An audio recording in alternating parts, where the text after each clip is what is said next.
مقدمہ حصہ نمبر 11۔ قرآن کے متعلق یہ بات بھی ایک عام ناظر کے کان میں پڑی ہوئی ہوتی ہے کہ یہ ایک مفصل ہدایت نامہ اور کتاب آئین ہے، مگر جب وہ اسے پڑھتا ہے تو اس میں معاشرت اور تمدن اور سیاست اور معیشت وغیرہ کے تفصیلی احکام و ضوابط اس کو نہیں ملتے، بلکہ وہ دیکھتا ہے کہ نماز اور زکوٰۃ جیسے فرائض کے متعلق بھی جن پر قرآن بار بار اس قدر زور دیتا ہے، اس نے کوئی ایسا ضابطہ تجویز نہیں کیا ہے جس میں تمام ضروری احکام کی تفصیل درج ہو۔ یہ چیز بھی آدمی کے ذہن میں خلجان پیدا کرتی ہے کہ آخر یہ کس معنی میں ہدایت نامہ ہے۔ اس معاملے میں ساری الجھن صرف اس کے لیے پیدا ہوتی ہے کہ آدمی کی نگاہ سے حقیقت کا ایک پہلو بالکل اوجھل رہ جاتا ہے، یعنی یہ کہ خدا نے صرف کتاب ہی نازل نہیں کی تھی بلکہ ایک پیغمبر صلی اللہ علیہ وآلہ وسلم بھی مبعوث فرمایا تھا۔ اگر اصل اسکیم یہ ہو کہ بس ایک نقشہ تعمیر لوگوں کو دے دیا جائے اور لوگ اس کے مطابق خود عمارت بنا لیں، تو اس صورت میں بلا شبہ تعمیر کے ایک جز کی تفصیل ہم کو ملنی چاہیے۔ لیکن جب تعمیری ہدایت کے ساتھ ایک انجینئر بھی سرکاری طور پر مقرر کر دیا جائے اور وہ ان ہدایت کے مطابق ایک عمارت بنا کر کھڑی کر دے، تو پھر انجینئر اور اس کی بنائی ہوئی عمارت کو نظر انداز کر کے صرف نقشے ہی میں تمام جزیات کی تفصیل تلاش کرنا اور پھر اسے نہ پا کر نقشے کی ناتمامی کا شکوہ کرنا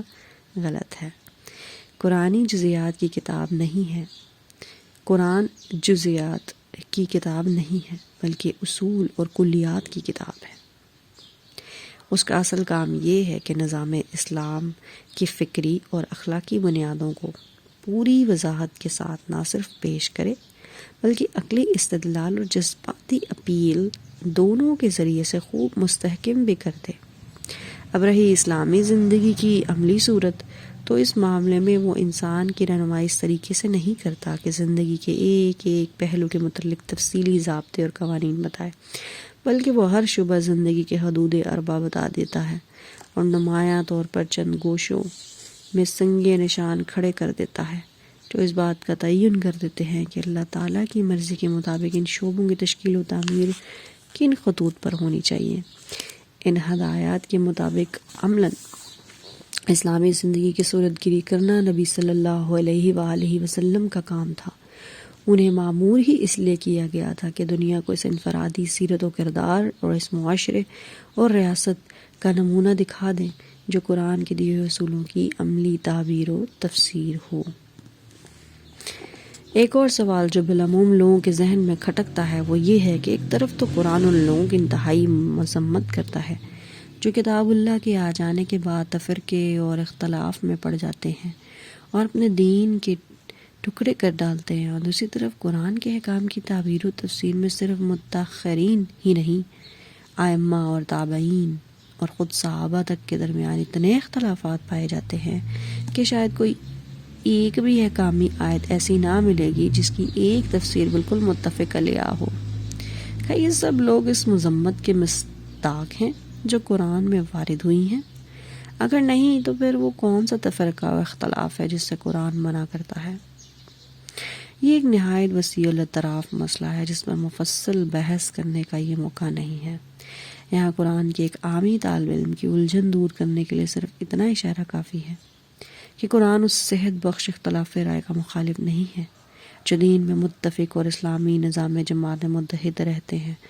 محض احکام و قوانین کی تعبیر میں مخلصانہ تحقیق کی بنا پر کیا جائے، بلکہ وہ مذمت اس اختلاف کی کرتا ہے جو نفسانیت اور کچھ نگاہی سے شروع ہو اور فرقہ بندی اور نزاع باہمی تک نوبت پہنچا دے۔ یہ دونوں قسم کے اختلاف نہ اپنی حقیقت میں یکساں ہیں اور نہ اپنے نتائج میں ایک دوسرے سے کوئی مشابہت رکھتے ہیں کہ دونوں کو ہی ایک ہی لکڑی سے ہانک دیا جائے۔ پہلی قسم کا اختلاف تو ترقی کی جان اور زندگی کی روح ہے، اور وہ ہر اس سوسائٹی میں پایا جائے گا جو عقل و فکر رکھنے والے لوگوں پر مشتمل ہو۔ اس کا پایا جانا زندگی کی علامت ہے، اور اس سے خالی صرف وہی سوسائٹی ہو سکتی ہے جو ذہین انسانوں سے نہیں بلکہ لکڑی کے کندوں اور سے مرکب ہو۔ رہا دوسری قسم کا اختلاف، تو ایک دنیا جانتی ہے کہ اس نے جس گروہ میں بھی سر اٹھایا اس کو پراگندہ کر کے چھوڑا۔ اس کا رونما ہونا صحت کے لیے نہیں بلکہ مرض کی علامت ہے، اور اس کے نتائج کبھی کسی امت کے حق میں بھی مفید نہیں ہو سکتے۔ ان دونوں قسم کے اختلافات کا فرق واضح طور پر یوں سمجھیے کہ ایک صورت تو وہ ہے جس میں خدا اور رسول صلی اللہ علیہ وآلہ وسلم کی اطاعت پر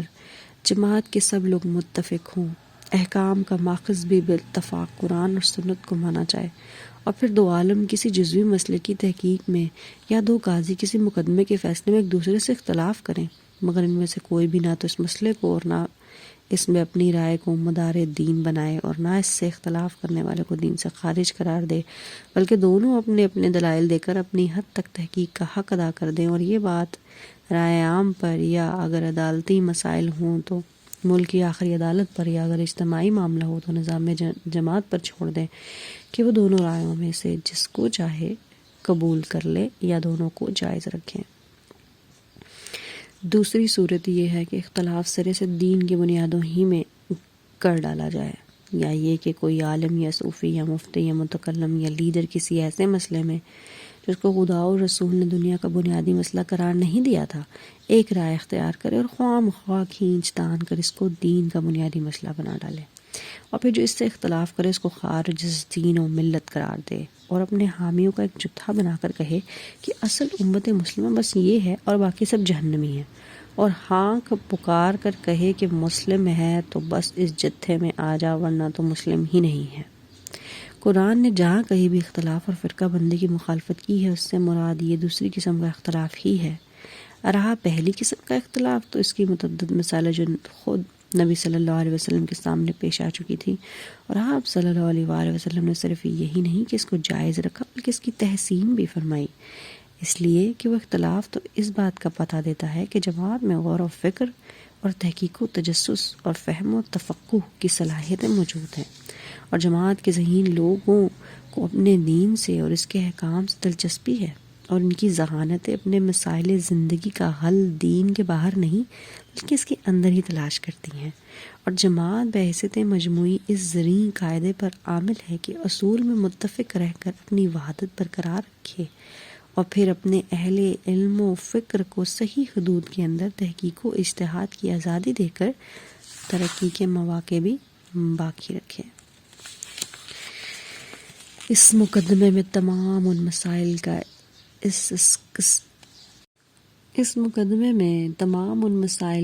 استقصا کرنا میرے پیش نظر نہیں ہے جو مطالعہ قرآن کے دوران میں ایک ناظر کے ذہن میں پیدا ہوتے ہیں، اس لیے کہ ان سوالات کا بیشتر حصہ ایسا ہے جو کسی نہ کسی آیت یا صورت کے سامنے آنے پر ذہن کو کھٹکتا ہے، اور اس کا جواب تفہیم القرآن میں برسر موقع دے دیا گیا ہے۔ لہٰذا ایسے سوالات کو چھوڑ کر میں نے یہاں صرف ان جامع مسائل سے بحث کی ہے جو بحثیت مجموعی پورے قرآن سے تعلق رکھتے ہیں۔ ناظرین کرام سے میری درخواست ہے کہ صرف اس مقدمے کو دیکھ کر ہی اس کے تشنہ ہونے کا فیصلہ نہ کر دیں، بلکہ پوری کتاب کو دیکھنے کے بعد اگر ان کے ذہن میں کچھ سوالات جواب طلبی باقی رہ جائیں یا کسی سوال کے جواب کو وہ ناکافی پائیں تو مجھے اس سے مطلع فرمائیں۔ مقدمے کا اختتام یہی ہوتا ہے۔ اگلی آڈیو میں سورہ فاتحہ کا دباچہ پیش کیا جائے گا۔